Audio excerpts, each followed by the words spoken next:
మా బద్దెల్లో కొత్తగా రైతు మార్కెట్ సిద్ధవటం రూట్న పడిన కారణంగా అలాగే నెల్లూరు రూట్లు కోర్మాల రూట్లు కూడా ఉంది. కానీ ఈ మధ్య అయితే యాక్సిడెంట్లు ప్రమాదాలు అయితే ఎక్కువ జరుగుతున్నాయి. నిన్న ఒక ఇన్సిడెంట్ జరిగింది ఫ్రెండ్స్. ఒక అబ్బాయి బైక్లో పోతుండగా ఆటోకి బైక్ అడ్డం రావడంతో పక్క నుండి బైక్ మీదకి ఆటో పోయింది.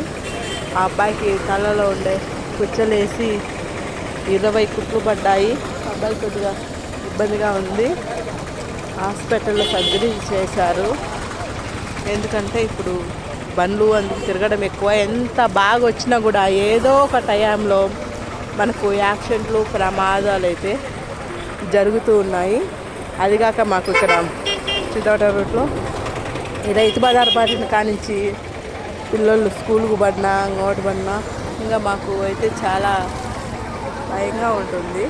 ఎందుకంటే ఎక్కడ ఏ ప్రమాదాలు జరుగుతాయో అనేసి. పాపం రైతులు వస్తున్నారు, సేల్స్మెన్ వస్తున్నారు, వ్యాపారస్తులు ఇలా రకరకాలుగా వస్తున్నారు.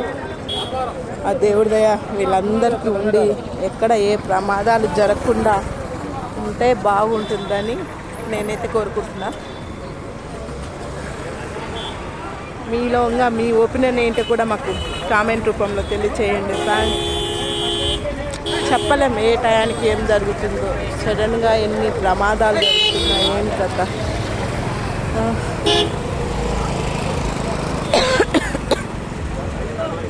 చాలా భయంకరంగా ఉంది. ఇట్టే పాపం మూగ జీవాలు కూడా ఇక్కడికి వస్తున్నాయి. సూపర్ మార్కెట్ అంతా కూరగాయలు అందుకునేది. ట్రాఫిక్ చూడు, మధ్యాహ్నం ఎంతైంది 3:30 అయింది, కానీ ట్రాఫిక్ అయితే ఎంత రస్సుగా ఉందో చూడండి. ఎండ పొద్దున చాలామంది ఆడికి ఇంట్లోనే ఉంటారు. ఇంట్లో ఉంటేనే ఇంత రస్సు ఉంది. ఇంకా సాయంత్రం ఏదైతే ఇంకా ఎక్కువ వస్తారు. ఇప్పుడు నేను ఖచ్చితంగా 3:30 సమయంలో తీస్తున్నాను ఇది. మధ్యాహ్నం పూట అయితే చాలా ఎక్కువగా వస్తారు. సాయంత్రం ఇంకా ఎక్కువ ఉంటారు. ఇప్పుడు కన్నా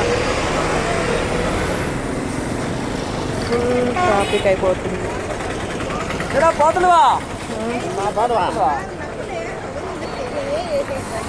ఎంతమంది ఎవరు వచ్చినా ఎక్కడ ఎవరికైతే ఏ ప్రమాదం జరగకుండా ఉండాలి. ఈ నడమైతే ఏంటో తెలియదు, కానీ ఏదో ఒక ఇన్సిడెంట్ జరుగుతుంది. మొన్న ఒకసారి లారీ గుద్ది ఒక బాబు చనిపోయాడు.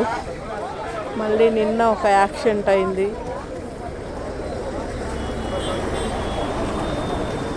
ఎంత జాగ్రత్తగా ఉన్నా ఏదో ఒక టైంలో కొన్ని ప్రమాదాలు అయితే జరుగుతున్నాయి.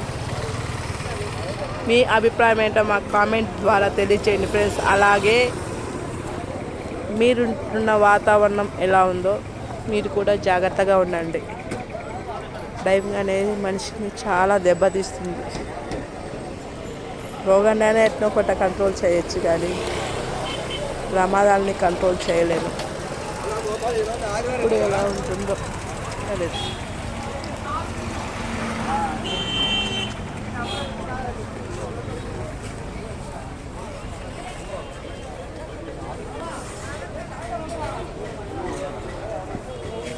కాకరకాయలు, బీరకాయలు, బెండకాయలు అన్నీ బాగా వచ్చినాయి.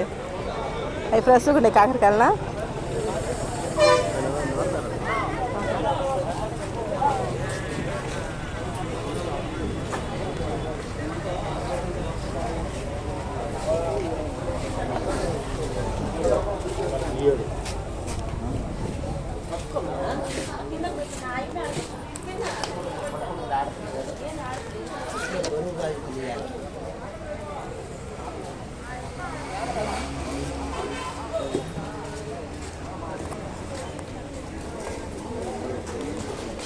పక్కన